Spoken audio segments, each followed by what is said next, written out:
just have to go there because it's going to tell you your diagnosis. So you finally get the patient's story, make the diagnosis, and then what? Well, so has anybody here ever Googled their symptoms? Of course, you'd be an idiot not to. If you have something, you're going to want to know what it is. Maybe since you're medical students, you'll look it up in Harrison's, but let's face it, Google is so much easier. Well, it turns out, I don't know if I can say this here, and excuse me if I offend anyone, it turns out that searching for answers to medical questions is the second most common use of Google and the internet. I think it's well known what the most common use of the internet is.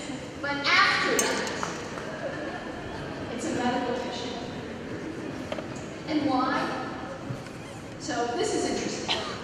When surveyed, after going to an emergency room for an important medical symptom, when interviewed, more than half of those patients said their greatest concern was not their health, not their well-being, not the cost of the prescription drugs, which of course they have to pay for. It was that their doctor might have gotten their diagnosis wrong. More than half are worried that their doctor screwed up. And you know what? They're not wrong to be worried. It turns out that up to 15% of diagnoses made in primary care specialties will be wrong. Now, some cardiologist friends of mine like to cite this as an example that proves that cardiologists are just much smarter than primary care doctors, naturally, because they make so many fewer errors. Actually, it's a little bit more complicated. By the time somebody gets to a cardiologist, somebody, rightly or wrongly, but somebody has thought that of all the things that can be going wrong, it's probably the patient's heart. So patients come to cardiologists with a lot less uncertainty surrounding what's going on.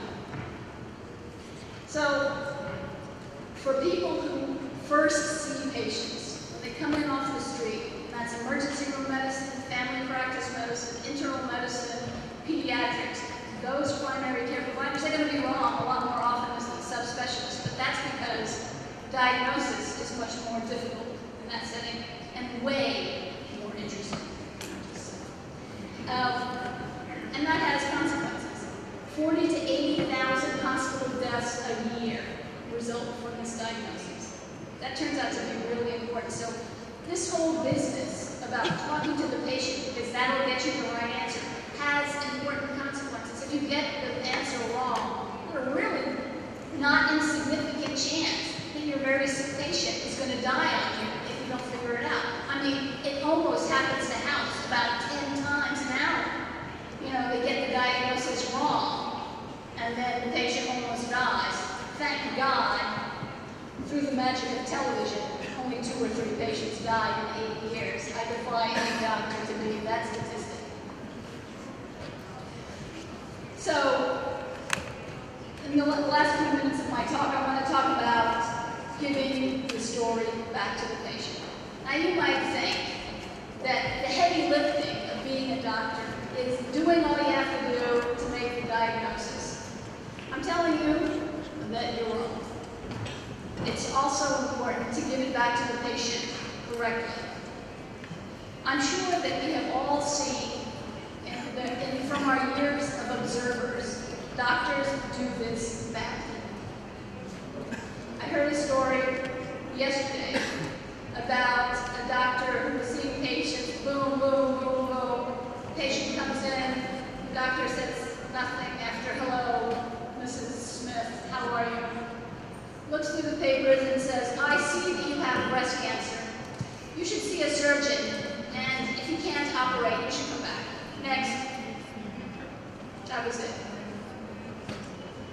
So, when a patient has a complicated diagnosis, like cancer, or hypertension, or diabetes, or kidney disease, I mean, all the things that we diagnose patients with on a daily basis, For them, it's the worst day of their lives. For you, it's just another day at the office. But for them, it's the worst thing that's ever happened to them, and they don't even understand it. And if they don't understand it, they can't possibly do what they need to do, what we need them to do to get better. So, we have, in this arrangement between doctors and patients, we have the easy, fun part of the job, right? We get to figure out what's going on. But the patients, they're the ones who have to actually live with it. And that's different. So, when we see patients, what's the easiest thing we can do? Well, we can just send them to the hospital, where all they have to do really is lie in a bed and let us take care of them. But in the United States, about 1 to 2% of patients leave against medical advice every year. 1 to 2%, that's nothing. Well, in the United States, that turns out to be tens of thousands, perhaps hundreds of thousands of patients every year that leave because they don't understand what's going on, or they don't truly understand the potential consequences of leaving, or they've rightfully assessed that their doctor doesn't need to keep them there, but probably more the former than the latter. And that's when all we ask them to do is be there.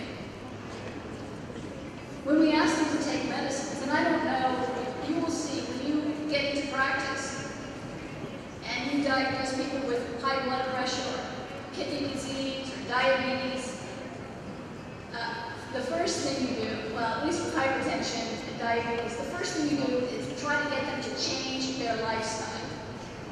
You should eat a better diet. You should exercise more. You know, you should stop drinking. You should avoid meat, whatever it is, whatever advice you give them. The answer is frequently enough, oh, doctor, can't you just prescribe me a pill? Because, as we all know, lifestyle change is very difficult. Well, they say they want a pill, but it turns out they don't actually want to take a pill either. 50% of patients with diabetes do not take their medicines correctly. 40% of those with hypertension don't take their pills correctly. They think they want medication. They don't actually want medication. What they really want is to be healthy, but that's a different lecture. So, there is very good evidence that this process of giving the patient's story back to the patient in the language and ideas that they understand improves their ability to take their medication. It's been studied many times and for lots of years, for more than 30 years, this research has been going on, showing that if patients are adequately informed about what's going on in a way that makes sense to them, then they take their medicines better. And they get well faster. They have less pain. It turns out that even something as objective as pain after surgery, we're not talking about, oh, my back hurts, vague pain. We're talking about pain we really know hurts, surgical pain. If patients are informed about what's going on and what to expect, they have less pain. They get out of bed faster. They get out of the hospital faster. They don't sue us nearly. I don't know how big a problem malpractice is here, but in the United States, at least doctors think it's a terrible problem. I'd like to end, so just to summarize that. So actually giving the story back to the patient can have important medical effects on them. It will allow them, there's some evidence that shows that it makes it easier for them to accept the care that we offer and do the things that we ask them to do, just by doing a good job in giving the story back to them. But actually, when people understand their illness, it helps them in ways that are not just medical. You know, when we are doctors, our job is to cure people, or at least help them manage their disease. But we also think of ourselves as healers. And that's something that has a somewhat bigger connotation. It's important, but it's harder to define. I want to tell you about a patient named Andy who was healed by a story. And I picked his story. I didn't pick any number of stories because every month I write this column. Every month I get dozens of emails, sometimes hundreds of emails, from people who want to tell me about their story, about their medical issues, and what happened to them. And Andy's was a story that came to me after a column that I wrote.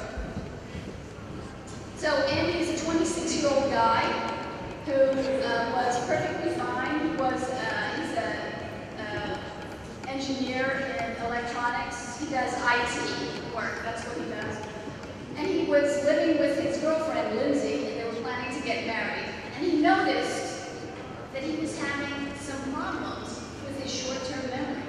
First, it was little things that anybody over 30 can identify with. He was 26, so he hadn't really had this before. But you know, when you walk into a room, you forget why you were there, you have to walk back out, oh right, and then you come back into the room. So at first it was little things like that, where he put his car keys. But very quickly, it became much worse than that. And it came to a head over the weekend when he and Lindsay went to the city where they were getting married to make the final arrangements. You know, I don't know if you do it here, but you know, hiring the band, agreeing what the wedding cake looks like, all of those final arrangements. And they've been working, you know, most people in the United States, they're crazy, I eloped, but most people spend like a year planning